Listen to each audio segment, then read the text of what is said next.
네, 안녕하십니까. 6월 16일 수요일 아침입니다. 6월 16일 수요일 아침 매일 성경 묵상 함께 나누겠습니다. 오늘은 어제 이어서 잠언 24장 후반부입니다. 23절부터 34절까지 말씀인데요. 제가 26절까지 봉독해 드립니다. 이것도 지혜로운 자들의 말씀이라. 재판할 때 낯을 보아주는 것이 옳지 못하니라. 악인에게 내가 옳다 하는 자는 백성에게 저주를 받을 것이요 국민에게 미움을 받으려니와 오직 그를 견책하는 자는 기쁨을 얻을 것이요 또 좋은 복을 받으리라. 적당한 말로 대답함은 입맞춤과 같으니라. 33절과 34절 끝절을 또 읽어드립니다. 내가 좀 더 자자 좀 더 졸자 손을 모으고 좀 더 누워있자 하니 내 빈궁이 강도같이 오며 내 곰핍이 군사같이 이르리라. 아멘. 오늘 본문을 중심으로 공정, 정직, 게으름, 공정, 정직, 게으름이라는 제목으로 말씀을 함께 나누겠습니다.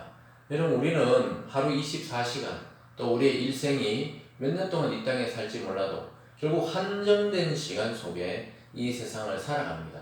하루 똑같이 우리에게 주어집니다. 누구에게는 30시간, 누구에게는 24시간이 아니라 누구나 똑같이 24시간이라는 시간이 우리에게 주어집니다. 그래서 우리는 최대한 몸에 무리가 가지 않는 선에서 최대한 자기 스스로 하나님의 일들을 잘 감당하면서도 성실하고 부지런하게 살아가야 하겠습니다. 그래야 후회가 없고 하나님 주신 인생을 바르게 사는 길입니다. 물론 우리가 열심히만 산다고 되는 것은 아니지만 이미 그리스도 안에 인생의 길과 인생의 목적을 찾았다면 이제 성실하게 나에게 주어진 오늘 하루, 나에게 주어진 이 작은 일에 충성하고 부지런하게 살아가는 것이 하나님이 바라시는 우리 성도의 모습이라고 오늘 말씀하고 있습니다. 오늘 세 가지 살펴볼 건데요. 첫 번째 부분은 공정에 대해서 나오고요. 두 번째는 인생에서 우선 준비에 대해서 나오고, 세 번째는 복수하지 말고 하나님을 신뢰하고, 또 게으름과 또 가난에 대한 이야기를 하면서 교훈을 마치고 있습니다. 앞에서도 몇 번 살펴봤지만 마지막 나오는 이 게으름은 결국 우리를 가난케 하고 곤핍케 한다고 이야기하고 있습니다. 정말로 이 무슨 행운이나 바라고 또 로또를 맞아야 되고 이런 것처럼 요행을 바라지 말고 부지런히 자기 일을 감당해 나가는 그런 성도들이 되라고 교훈하고 있습니다. 오늘 먼저 첫 번째 공정에 대해서 23절에서 26절까지 말씀합니다. 특별히 지도자들과 또 재판이나 어떤 권위로 사람을 다스려야 되는 자리에서 말을 조심하고 또 지혜롭게 공정하게 사람을 다스리라고 말씀합니다. 23절입니다. 이것도 지혜로운 자들의 말씀이라. 그러니까 앞에 부분 22절까지의 말씀에 이어진다는 것이죠. 재판할 때 낯을 보아주는 것이 옳지 못하다. 인정에 치우쳐서 자기 편, 남의 편 가르면서 분명히 이 사람이 잘못했는데도 잘못하지 않은 것처럼 왜곡되어서 판단하는 것은 옳지 못하다. 그리고 계속해서 악인에게 내가 옳다 하는 자는 백성에게 저주를 받는다. 백성이 너를 가만두지 않을 것이라고 이야기합니다. 그리고 국민에게 미움을 받는다. 이렇게 말합니다. 백성이나 국민 똑같은 말이죠. 요즘 시대에도 딱 사람들이 모르는 것 같아도 정말 이것이 공정한 재판이고 또 공정한 법이고 공정한 처사인지 굉장히 사람들이 말을 안 하고 있어서 그렇지 정확하게 보는 경우들이 많이 있습니다. 그래서 악인에게 옳다 하고 의롭다 하고 부정부패가 있는데도 참 가려주고 그럼 결국 국민이 그 지도자를 심판하게 되어 있다고 이야기하고 있습니다. 그래서 공정하게 사사로운 정의나 이해관계가 아니고 정확하게 양쪽의 의견을 듣고 판단을 내려가지고 정의와 공의가 이 세상에 흘러가도록 해야 될 것입니다. 오늘 27절에 보면 우선순위에 대해서 이야기하고 있습니다. 27절입니다. 내 일을 밖에서 다스리며 너를 위하여 밭에서 준비하고 그 후에 내 집을 세울지니라. 이게 무슨 말이냐면요. 이 집을 짓는 일이든 결혼하고 가정을 만드는 일이든 우선적으로 준비가 필요하다는 거예요. 준비 없이 집을 지으면은 짓다가 중단되기도 하고 또 가정의 일을 어떤 일을 행하다가 중단하게 되면 굉장히 손해를 입기도 합니다. 결혼도 마찬가지죠. 준비 없이 그냥 하면 안 돼요. 준비하고 또 독립을 하고 경제적으로, 정신적으로, 신앙적으로, 영적으로 적극적으로 독립해서 살아갈 준비가 되었는지를 살펴볼 필요가 있습니다. 그래서 준비를 하고 내 집을 세워라 이렇게 말합니다. 여러분 어떤 일이든지 마찬가지죠. 우선순위의 문제에 있어서 남의 것을 돌봐주는 것도 중요하지만 자기와 자기 가정을 먼저 세우는 일들, 이런 것들이 굉장히 중요하다고 말씀하고 있습니다.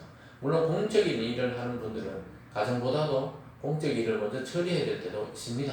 그렇지만은 가정을 잘 돌보고 그 다음에 밖의 일들을 또 감당해야 된다, 이렇게 말하고 있습니다.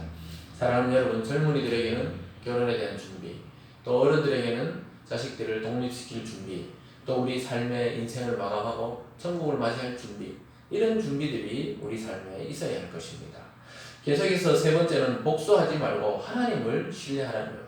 그러니까 하나님께 맡기라고 이야기하고 있습니다. 28절부터 29절입니다. 너는 까닭없이 내 이웃을 쳐서 증인이 되지 말며 내 입술로 속이지 말지니라. 너는 그가 내게 행한 같이 나도 그에게 행하여 그가 행한 대로 그 사람에게 갚겠다 말하지 말라. 즉 복수하지 말라는 거죠. 내가 한 대 때렸냐? 너 두 대 때리겠다. 이렇게 되면 이게 복수가 되는 겁니다. 서로 이렇게 끝없이 다투게 되는 것이죠. 그런데 그것을 하나님께 맡기라는 것이죠. 그리고 거짓 증인이 되지 말라는 거죠. 위증하지 말라고 이야기합니다. 하나님이 그 속여서 남에게 증거하는 것, 그거 다 지금 감찰하고 있다는 것이죠. 그래서 정직할 것을 말하고 있습니다. 공정하고 정직, 그것에 대해서 오늘 세 번째로 말씀을 하고 있습니다. 그리고 마지막 오늘 네 번째로 보면 게으름과 가난에 대해서 이야기하고 있어요.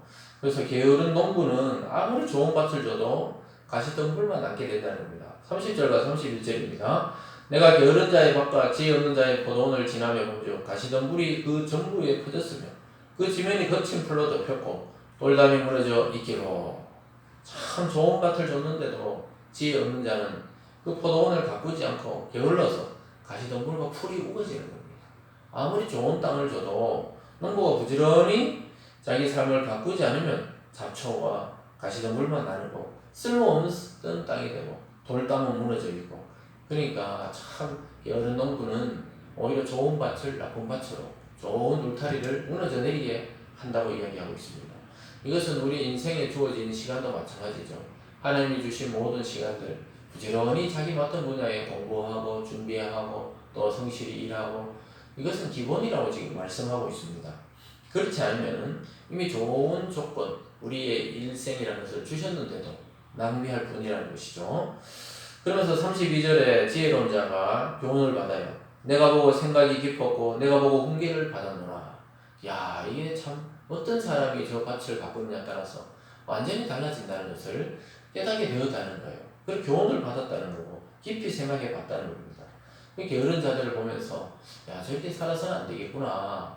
내 삶에 있어서 우선순위를 잘 정해서 성실하게 하루하루 자기 맡은 공부를 감당하면 좋지 않은 것도 좋게 바뀌게 되는 것입니다. 이것을 영적으로 보면 우리 마음의 부흥과 가정과 교회의 부흥의 시대가 온다는 것으로도 비교해 볼 수 있겠습니다. 그럼 마지막으로는 게으름과 가난에 대해서, 가난이 결국 게으름의 결과라고 이야기하고 있습니다. 33절입니다. 내가 좀 더 자자, 좀 더 졸자, 손을 모으고 좀 더 누워있자 하니 내 빈궁이 강도같이 오며 내 검핍이 군사같이 이르리라. 강도는 몰래 갑자기 닥치고 또 적을 치려 온 군사도 갑자기 닥치는 것처럼 가난과 곤핍함과 또 모든 재물들을 빼앗기게 되고 그런 날이 순식간에 온다는 겁니다. 그래서 우리는 좀 더 미루자, 좀 나중에 하자, 그럴 시간이 없어요. 여러분 전도도 해봐도 그렇고 우리 일도 그래요. 어떤 일을 시작할 때 아예 내일 하지 뭐 모레 하지. 근데 내일 그 사람이 다른 지역으로 떠날 수도 있고 또 내일 그 사람이 아파서 병원에 입원할 수도 있고 또 전도받지 못할 상황과 환경이 되기도 합니다. 그래서 하나님이 성령을 통해 말씀을 통해 감동을 줄 때 즉시 행하는 것이 성도의 바른 자세입니다. 미루다 보면은 강도같이 가난이 오듯이 우리 인생을 자꾸 뒤로 미루다 보면 어느 날 죽음이 갑자기 닥쳐서 아무것도 해놓은 것 없이 그냥 부끄럽게 하나님을 맞이하게 되는 것입니다. 그러나 참된 성도들은 공정하고 정직하고 부지런하게 살아가면서 이 세상에서 주님 올라를 준비하고 또 내가 죽어서도 주님을 만날 것을 준비하는 그런 지혜로운 자가 되는 것입니다. 여러분 믿음의 농사도 자기와의 싸움입니다. 참 신앙생활 시작하는 건 쉬워도 계속 지속적으로 신앙을 우리 마음에 침체되지 않고 유지하는 것은 굉장히 어려울 때가 많습니다. 그래서 끝까지, 여러분 한번 시작했으면 틀린 일이 아니라면 끝까지, 특별히 신앙은 끝까지 가야 하나님이 인정합니다. 그래서 처음에 막 잘하는 것처럼 하다가 나중에 그냥 흔적도 없이 사라지지 말고 꾸준하게 하나님 앞에 우리의 삶을 살아나가야 되겠습니다. 그래서 어떤 사건과 재판을 할 때는 사사로운 정이 아닌 하나님의 지혜로 공정과 정직하게 판단하게 해달라고 기도하시고, 또 한정된 시간을 살아가면서 정말로 성실하게 부지런하게 우리 자신의 인생의 농사를 아름답게 가꾸어 나가야 되겠습니다. 오늘 하루 여러분의 주어진 시간과 일들과 또 사람들에게 최선을 다하고 공정하게 정직하게 부지런하게 대해서 또 지혜롭게 대해서 하나님이 주신 풍성한 은혜를 누리고 맛보면서 지혜롭게 오늘 하루를 살아가는 그런 저와 여러분이 되기를 주님의 이름으로 축원드립니다. 기도하겠습니다. 사랑의 하나님 아버지 감사합니다. 이 세상은 공정하지 않고 정의롭지 않고 비양심적이고 또 일확천금을 노리면서 겉으로는 부지런한 것 같아도 게으르게 살아가는 사람도 많이 있습니다. 아버지 하나님, 우리 성도들에게 오늘 말씀의 빛을 비춰주셔서 우리 어느 방향으로 가야 되며 또 어느 것은 하지 말아야 되는지 깨닫게 하여 주셔서 하나님의 일들을 오늘도 이루어 나가는 참된 성도들 되게 하여 주시고, 누가 뭐라 해도 정직하게 또 양심의 소리에 바르게 또 그리고 나의 인생을 부지런히 가꾸어 나가는 우리 모두가 될 수 있도록 복 내려 주시옵소서. 감사드리며 예수님 이름으로 기도드리옵나이다. 아멘.